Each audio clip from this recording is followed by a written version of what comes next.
ठीक है। लास्ट की में देखा था हमने बोमन्स कैप्सूल के बारे में, या मेलपिगियन कोश के बारे में, मेलपिगियन कार्पेसल के बारे में देखा, जो कि ग्लोमेरुलस और बोमन्स कैप्सूल से मिलकर बना हुआ होता है। ठीक है ना। यहाँ पे लिख भी देते हैं हम लोग मेलपिगी कोश,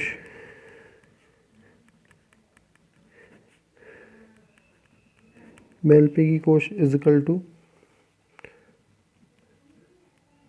बोमन संपुट प्लस ग्लोमेरुलस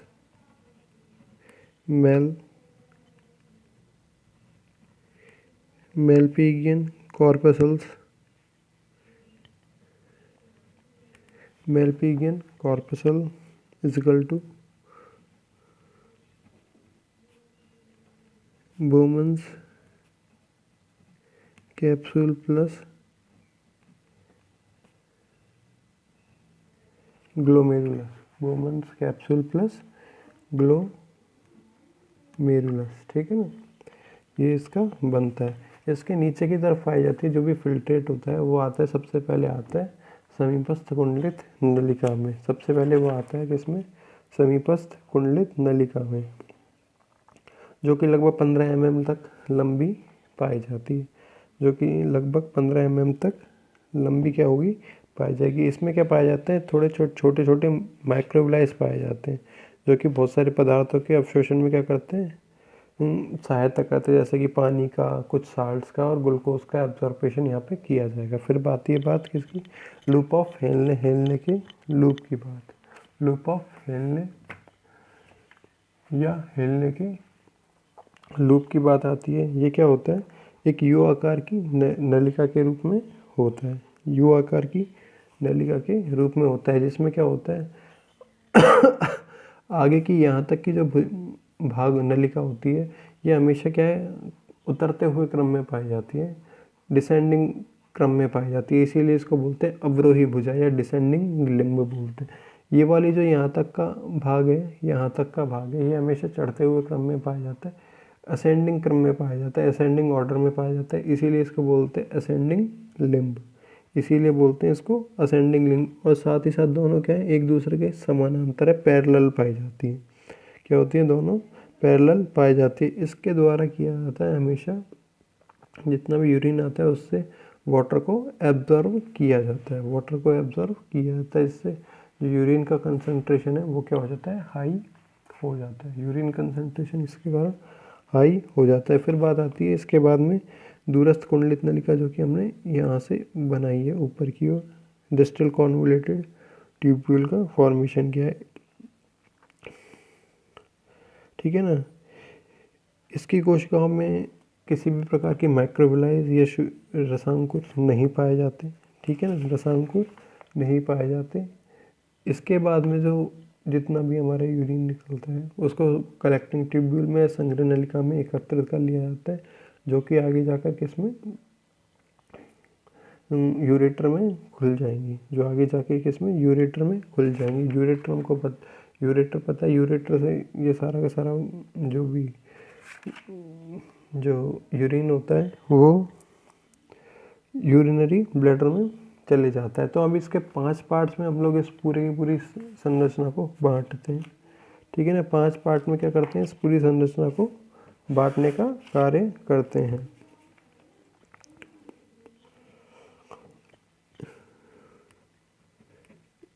एक वृक्क नलिका का निर्माण, एक वृक्क नलिका का निर्माण 5 भागों से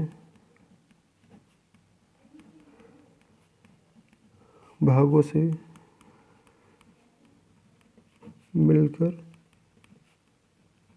होता है। ठीक है ना। 5 भागों से मिलकर होता है। इसमें यदि फर्स्ट भाग की बात की जाए,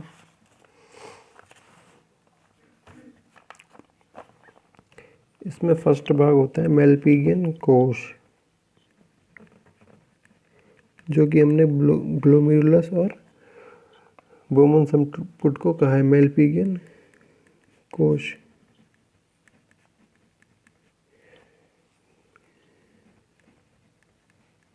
मेलपिगियन कॉर्पसल। सेकंड नंबर पे आता है हमारे पास समीपस्थ कुंडलित नलिका। समीपस्थ कुंडलित नलिका।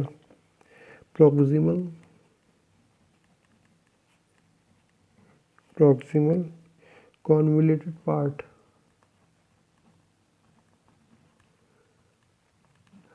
Proximal convoluted part.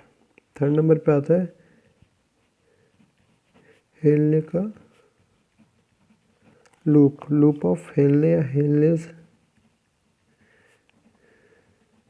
Loop.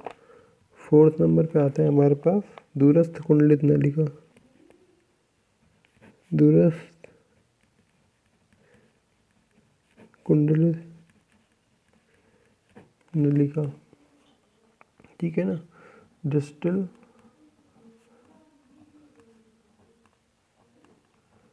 Convoluted part. Distal convoluted part. Fifth number पे आता है संग्रह नलिका।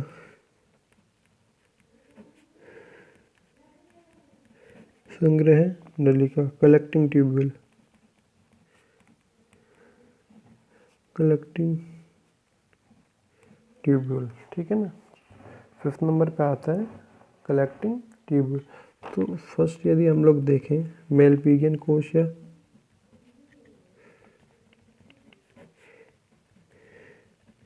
जैसे हमने बोला है glomerulus plus Bowman's capsule.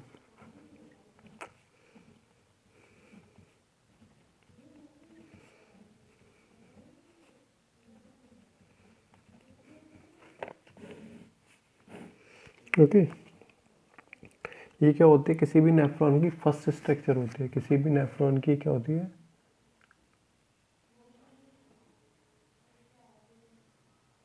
First structure के रूप में पाई जाती है, जिसका अगर व्यास की बात की जाए, डायमीटर की बात की जाए तो लगभग 0.3 mm तक का क्या होता है, इसका डायमीटर होती है, जो कि कपला के स्ट्रक्चर के रूप में पाई जाती है। ये है नेफ्रॉन की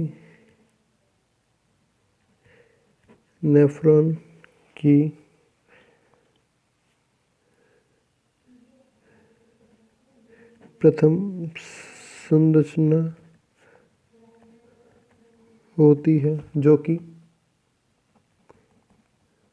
कपनुमा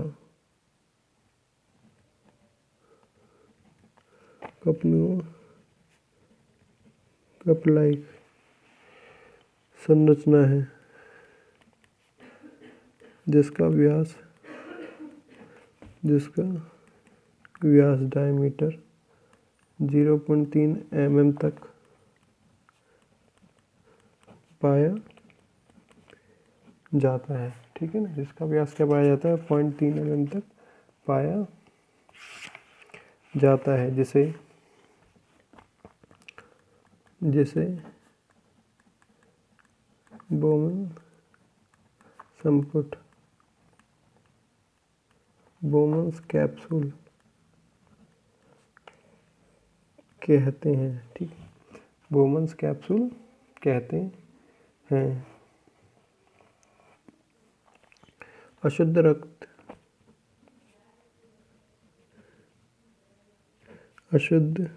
रक्त इम्प्योर ब्लड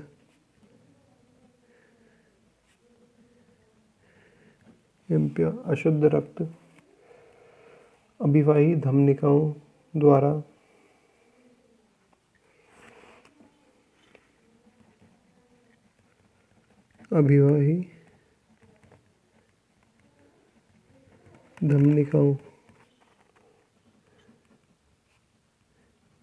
एफरेंट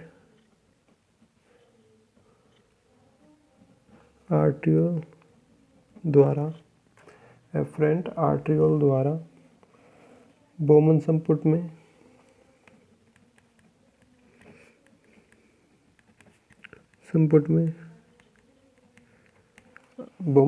में आता है।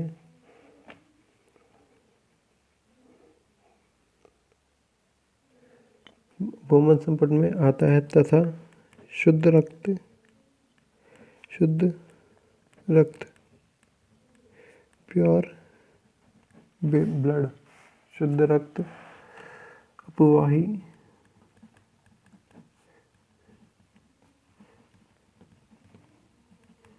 धमनिकाओं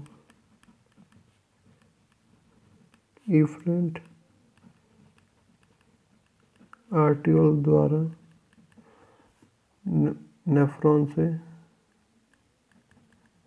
नेफ्रॉन से बाहर निकाल दिया जाता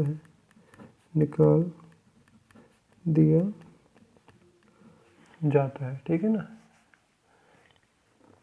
इफ्रेंट आर्टियोल द्वारा बाहर निकाल दिया जाता है। इस प्रकार बोमन संपुट में अभिवाही धमनिकाओं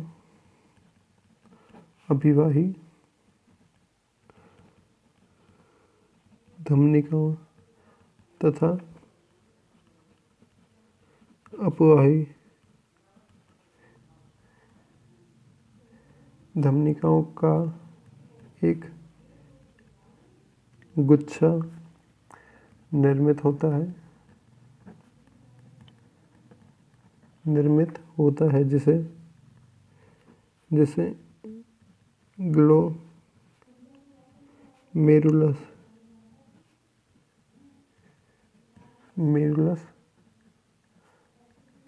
कहा जाता है। जिसे क्या बोला जाता है, हम लोग बोलते हैं इसे ग्लोमेरुलस कहते हैं। ग्लोमेरुलस तथा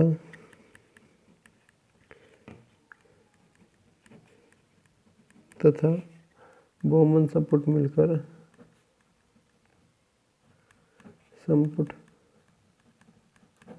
ग्लोमेरुलस तथा बोमन संपुट मिलकर मेलपीगी कोश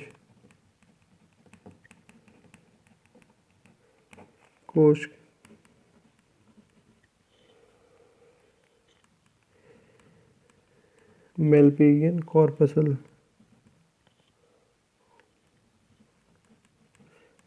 का निर्माण करते हैं, ठीक है ना। इसका क्या कर देते हैं, निर्माण कर देते हैं।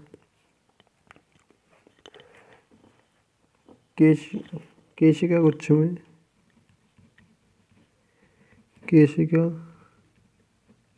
गुच्छ में अत्यधिक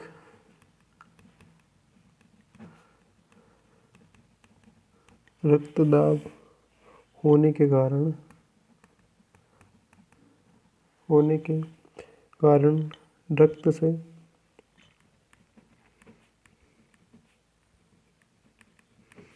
अनेक पदार्थ छनकर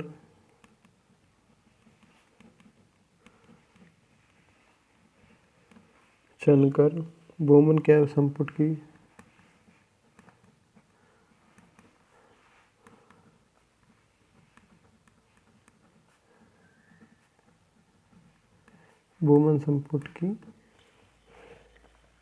गुहा कैविटी, या और भी अच्छा कह सकते हैं स्पेस, गुहा में आ जाते हैं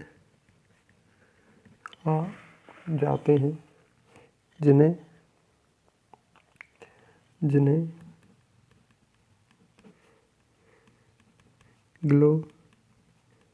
ग्लोमेरुलर निस्यंद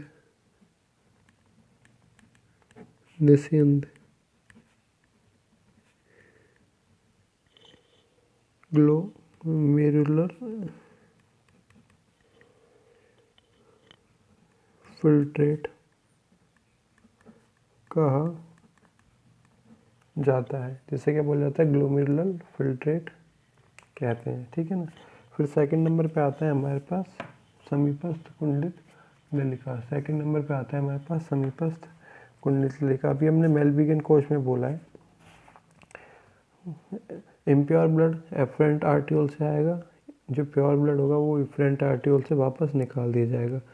ये जो पूरा का पूरा ग्लोमेरुलस पाया जाता है, जो कि इन दोनों धमनियों के कारण, धमनिकाओं के कारण क्या होता है, केशिका गुच्छ का निर्माण करता है। इसमें क्या होता है, ब्लड का जो दाब होता है, प्रेशर होता है, ब्लड का जो प्रेशर होता है अत्यधिक पाए जाने